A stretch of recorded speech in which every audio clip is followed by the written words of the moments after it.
Uncle ఈసారి MLA MP ఎన్నికల్లో మీరు ఎవరు కోటేయాలనుకుంటున్నారు? నేను తెలుగుదేశం చేద్దాం అనుకుంటున్నామ్మా. ఎందుకు అంకుల్? తెలుగుదేశం ప్రభుత్వం బాగుంటుంది, ఉద్యోగాలు వస్తాయి. ఈ ప్లాంట్లో అమ్మినాడు జగన్, ఈ రుషికొండ ఇవన్నీ అమ్మినాడు. ఇక తెలుగుదేశానికి చేద్దాం అనుకుంటున్నాం. అంతకుముందు జగన్ చేసాం, ఇక తెలుగుదేశానికి చేద్దాం అనుకుంటున్నాం. సో ఈ ఉద్యోగాలు అవన్నీ ఏమి ఇవ్వలేదంటారు? ఏమేమి లేదు, ఒక ఉద్యోగం రాలేదమ్మా. ఇంకా బ్రాంచ్ రేట్లు పెరిగిపోయినాయి, పెట్రోల్ రేట్లు పెరిగిపోయి, నూనె రేట్లు 300 రూపాయలు అయిపోయింది నూనె. సో దాని తగ్గట్టు పథకాలు కూడా అమలు ఏ పథకాలు ఎందుకమ్మా, ఇవాళ ఇస్తాడు రేపు తీసుకుంటాడు. ఇంకే సుఖమే ఉంది. ఓకే. కరెంట్ బిల్లు 100 రూపాయలు ఉండేదాన్ని 300 చేసినాడు. అట్లా కరెంట్ బిల్లు కట్టాల్సిన అవసరం లేదన్నారు కదా? అవసరం లేదు, ఎప్పుడు తీసుకోలేదు మళ్ళీ కరెంట్ బిల్లు తీసుకోలేదా? కరెంట్ బిల్లు తీసుకుంటారు, డబుల్ ఛార్జ్ మళ్ళీ. ఓకే. సో అందుకని టీడీపీకి వెళ్ళాలనుకుంటున్నారు ఓటు. ఈసారి టీడీపీ అండి. సో ఎంపీగా పోటీ చేయబోతున్నారు ఎవరో తెలుసా అంకుల్? సీఎం రమేష్ గెలుస్తాడు, కంపల్సరీ గెలుస్తాడండి. ఓకే. ఓకే, ఓటు వేస్తారా ఆయనకి? కంపల్సరీగా బీజేపీ. CM Ramesh BJP. ఆయన కూడా ఈయన లోకల్ కాదు కదా, మరి ఆయన ఎలా ఎక్కడ లోకల్ ఎక్కడ పనిచేసి కూడా ఎక్కడ అమ్మా నువ్వు ఎక్కడే ఉన్నావు, మాకు రూపాయలు చాలదా? ఎక్కడుండే మాకు 10 రూపాయలు చాలదా? ఎక్కడి నుంచి మాకు ఎందుకు? ఎక్కడ సీఎం రమేష్ పైలే కాదు, ఇక్కడ ఈ రాష్ట్రపతి కదా, ఎక్కడి నుంచి రాలేదు, అమెరికా నుంచి ఎక్కడి నుంచి రాలేదు కదా, ఈ రాష్ట్రపతి కడప నుంచి వచ్చినాడు. సీఎం రమేష్ మంచి క్యాండిడేట్. బీజేపీ అండి, సీఎం రమేష్ గెలుస్తాడు. Okay okay. అంకుల్ ఈసారి ఓటు ఎవరికి వేయాలనుకుంటున్నారు? గ్లాస్ గుర్తుకేస్తామమ్మా. ఎందుకు అంకుల్? ఎందుకంటే ఇంతకుముందు గ్యాస్ 600 రూపాయలు ఉండేటప్పుడు టీడీపీ నాయకులని చంద్రబాబు తిట్టేవారు. ఇప్పుడు 1200 అయింది. అప్పుడు 150 రూపాయలు బ్యాంకులో పడి ఇప్పుడు అసలు రూపాయి పడలేదు. అది కూడా పనికిరాని పథకాలు పెట్టారు. పనికిరాని పథకాలు పెట్టిన తర్వాత ఇప్పుడు అన్ని వృధాగా చేస్తుంటారు అనమాట. పనికిరాని పథకాలు అంటే ఏంటి అంకుల్? ఇప్పుడు ఏదైనా సరే ఇప్పుడు 18,000 రూపాయలు వేస్తాండ్రు, వాళ్ళు అడిగారా? అడగలేదు. ఇప్పుడు ఆటో వాళ్ళకి 1000 రూపాయలు వేస్తాండ్రు, వాళ్ళు అడిగారా? అడగలేదు. అన్ని పనికిరాని పథకాలు పెట్టేసి ప్రజల మీద రుద్దేసి అప్పుల వాళ్ళు చేస్తాను అనమాట జగన్. అప్పులు అన్నారు అంటే ఏ రకమైనటువంటి అప్పులు? ఇప్పుడు ప్రతిదీ కూడా మరి గ్యాస్ ఎంత అయింది? ఇప్పుడు గ్యాస్ ఎంత అయింది? ఇంతకుముందు 650 రూపాయలు గ్యాస్ ఉండేది, ఇప్పుడు ఎంత 950 రూపాయలు గ్యాస్. పనికిరాని పథకాలే కదా మరి. 1200 కూడా ఇచ్చారు. అప్పుడు 150 రూపాయలు బ్యాంకులో పడి ఇప్పుడు అసలు పడలేదు. అంచేత ఇప్పుడు టీడీపీకే ఓటేస్తాం. ఇంకా అంటే ఆయన వల్ల ఎలాంటి అభివృద్ధి జరగలేదంటారా? అభివృద్ధి జరగలేదు, జరిగాయి కానీ ఏంటంటే పనికిరాని పథకాలు పెట్టేసిన తర్వాత జరిగాయి. మీకు ఎంపీగా పోటీ చేయబోతుంది ఎవరో తెలుసా? రామకృష్ణ గారు.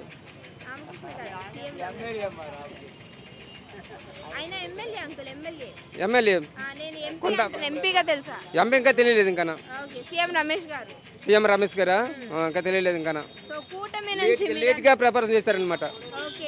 అందుకే తెలియదు అంటున్న గ్లాస్ ఏదైతే ఉందో జనసేన తరపు నుంచి అలానే టీడీపీ బీజేపీ తరపు నుంచి కూటమి అభ్యర్థిగా ఆయన పోటీ చేయబోతున్నారు ఎంపీగా అనకాపల్లి.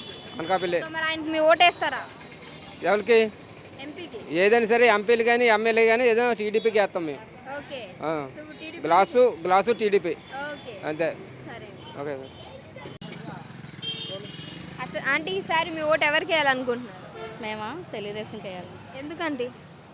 తెలుగుదేశం అంటే ఇప్పుడు ఈ జగన్ అన్న వచ్చిన కాడి నుంచి అసలు ఏటున్నాయండి, అసలు ఏమి కూడా లేవు. అన్ని రేట్లు పెరిగిపోయి అన్ని ఇది అయిపోయి. పథకాలు అన్నీ బాగానే ఇచ్చారు కదా? పథకాలు అన్నీ ఇచ్చారులేండి, ఇవ్వలేదని అనలేదు, అన్నీ బాగానే ఉన్నాయి. ప్రతిదీ కూడా చాలా ఇబ్బందిగా ఉంది కదండి. సో అంటే ఎలాంటిది అంటే అభివృద్ధి అనేది ఏమీ లేకుండా పథకాలు పెట్టి అన్ని రేట్లు పెంచారంట. ఓకే. సో అంటే మీ అనకాపల్లికి అభివృద్ధి జరగలేదా? మరి నాకైతే తెలియదండి ఆ విషయం. ఓకే. సో అంటే మరి ఏ రకమైనటువంటి ఖర్చులు ఎక్కువ పెరిగిపోయి ఈ సామాజికంగా ఇప్పుడు మేము మానాటి పేదలు ఉన్నామంటే ఎలా బ్రతుకుతాం చెప్పండి, అన్ని రేట్లు పెరిగిపోయి ఉన్నాయి. ఓకే. సో ఫర్ ఎగ్జాంపుల్ ఎలా అంటే ఏమేమి రేట్లు పెరిగాయో చెప్పగలరా? అన్నీ పెరిగాయి కదండి, రైస్ అనగా ఈ నూనె అనగా మొత్తం అన్ని కాయగూరలతో సగా అన్ని మొత్తం అన్ని రేట్లు పెరిగే ఉన్నాయి కదా. ఓకే. అది సో అయితే మీకు వైసీపీ పాలన నచ్చలేదా? లేదు. ఓకే. అయితే మీకు ఎంపీగా పోటీ చేయబోతున్నారు తెలుసా అండి ఈసారి అనకాపల్లికి? అనకాపల్లి నాకు తెలియదండి. తెలియదు. గాజువాక తెలుసు. ఎమ్మెల్యే కాదండి, ఎంపీ నాకు తెలియదు. ఓకే. సరే అండి. సరే ఓకే. అంకుల్ ఈసారి మీ ఓటు ఎవరికి అయిపోతుంది? తెలుగుదేశానికే. ఎందుకు? ఎందుకంటే ఇది చేసిన జగన్ గారు చేసింది ఏం లేదు. ఈ రోడ్డు వేసి 10 నెలలు అయింది, ఇంతవరకు కూడా ఈ రోడ్డు వేయాలనే ఇది కూడా లేదు. ఆయన ప్రభుత్వం వచ్చిన తర్వాత ఆ, ఎక్కడ ఏ రోడ్లు వేసిన పాపాన పోలేదు. ఇప్పుడు జగన్ గారు అంటే చీఫ్ మినిస్టర్ అయిన ఎలక్షన్ అవ్వకముందు వరకు ఒకలాగా తిరిగారు. ఎలక్షన్ అయిన తర్వాత ఆడ ఆఫీస్ వరకే పైకి వచ్చి జనాలు ఎలా ఉన్నారు ఏంటనేది ఒకసారి కూడా చూడలేదు. ఓకే, ఆయన పరిపాలన అయితే అభివృద్ధి లేదంటారు. అభివృద్ధి అస్సలు లేదు. అవినీతి ఎక్కువ ఉంది. ఏ రకమైన నష్టం వాళ్ళు అంటారు? ఏ రకమా ఏ రకమైన నష్టాలు? నష్టాలంటే ఏ ఆఫీసర్ కూడా డబ్బు తీసుకోకుండా పని చేయట్లేదు. ఈ రోడ్డు యాక్సిడెంట్ నిమిత్తం కూడా మేము కూడా ఎక్స్ట్రా డబ్బులు ఇచ్చాం. అదేంటి అంకుల్, వాలంటీర్ ఏదైనా సరే ఆయన ప్రభుత్వంలో అధికారి వరకు వెళ్ళాల్సిన అవసరం లేదంటున్నారు కదా. తేడా అండి, జగన్ గారు మాట్లాడిన దానికి చేసిన దానికి చాలా తేడా ఉంది. ఇప్పుడు ఆయన ఏదో స్పీచ్లు ఇస్తున్నారు, దానికి ఆయన చేసిన దానికి ఏమీ సంబంధం ఉండలేదు. అబ్బా అస్సలు దేనికి సంబంధం ఉండలేదు. ఆయన ఒక చీఫ్ మినిస్టర్ అయ్యి ఉండి పచ్చి అబద్ధాలు ఆడుతున్నాడు అంటే ఇంక దాన్ని మనం ఏమనుకోవాలి చెప్పండి. ఒక ఉన్నతాధికారిగా ఉండి ఆయనే ఆ పచ్చి అబద్ధాలు ఆడుతున్నాడు అంటే ఇంక దాన్ని మనం ఏం చెప్పండి. అక్కడ శివాచలం దగ్గర పెద్ద విషయం అయింది, ఎంతోమంది చనిపోయారు. చచ్చిపోయినప్పుడు ఆయన ఎలా వచ్చాడు, దిగలేదు, ఆ హెలికాప్టర్లోంచి అలా వెళ్ళిపోయాడు. అదే చంద్రబాబు నాయుడు అయితే ఊదు తుఫాన్ టైంలోనూ వచ్చి ఇక్కడ ఉండి 5 రోజులు ఏకంగా ఉండి ఆఫీసులు ఇంట్లో ఉన్న వాళ్ళని కూడా తీసుకొచ్చి వర్క్ చేయించారు. మీరు ఎందుకు చేయించలేకపోతున్నారు? ఈయన ఇప్పుడు ఆయన జగన్ గారికి కానీ ఇక్కడ లోకల్ మినిస్టర్ కానీ ఒక్కసారి 4 రోడ్ జనం నుంచి అచ్యుతాపురం వెళ్ళొచ్చి మనండి చాలు. అలాగే 4 రోడ్ జనం నుంచి ఈ చోడవరం వెళ్ళొచ్చి మనండి, చోడవరం దాడే ఇంత అద్దానమైన రోడ్లతోటి జనాలు ఇబ్బంది పడుతుంటే ఈయన ప్రభుత్వం వచ్చిన తర్వాత ఒక్క పని కూడా, ఒక రోడ్డు వేసిన పాపానం కూడా లేదు. ఇంకా జనాలు ఎందుకు ఆయన కనపడలేనిప్పుడు ఇంత పెంచుతున్నాను ఏనాడు కూడా జనాలకు చెప్పట్లా. ప్రతి సంవత్సరం ఇంటి పన్ను కరెంటు 15% పెంచుకుంటూ పోతున్నారు. 15% అంటే తక్కువ కాదు కదా. మరి అది ఎంత దారుణం చూడండి. అంటే ప్రజలు అక్కడ మోసం చేస్తున్నట్టే కదా, అవునా కదమ్మా? చెప్పా చేయకుండా 15% పెంచుకుంటూ పోతుంటే అది మోసం చేసినట్టు కదా. ఇప్పుడు మా ఎమ్మెల్యే గారు ఉన్నారు, 5 సంవత్సరాలు పాలించారు. ఏనాడు కూడా ఒక మీటింగ్ వేసిన పాపాలు లేదు, ఒక ప్రజల దగ్గరికి వచ్చి కష్టంగా అడిగిన పాప అనుకోలేదు. దండుకోవడంలో నెంబర్ 1 ఆయన. బ్రహ్మాండంగా బాగా అనేది బాగా డబ్బులు సంపాదించుకున్నారు ఆయన. అన్ని పేపర్లు వచ్చాయి కదా. కోండ్రు సైడ్ ఒక 600 ఎకరాలు అంతా కబ్జా చేసినట్టు మొత్తం అన్ని టీవీల్లో అన్నీ కూడా జనసేన పార్టీ వాళ్ళు అందరూ చాలా గోల్ పెట్టారు కదా. మరి ఎంపీగా పోటీ చేయబోతుంది ఎవరో తెలుసా?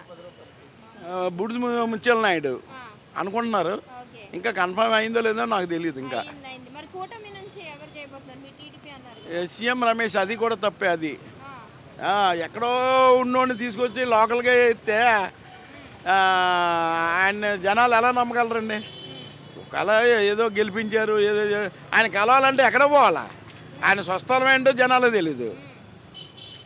ఇప్పుడు మన లోకల్ దగ్గరలో ఎవరికైనా ఇచ్చారనుకోండి, మనం వెళ్ళాక ఏదో కలడానికి ఏదో అదే ఎంపీ అయితే మనకి కొద్దిగా సంబంధం లేకపోయినా ఏదో నిధులు ఆయనకు సంవత్సరానికి ఇంత నిధి వస్తుంది, ఏదో గుడి కట్టడానికి, హాల్ కట్టడానికి, ఏదో కలడానికైనా కదా ఆయన ఉండాలి కదా. ఆయన మనకి అందుబాటులో ఉండడు.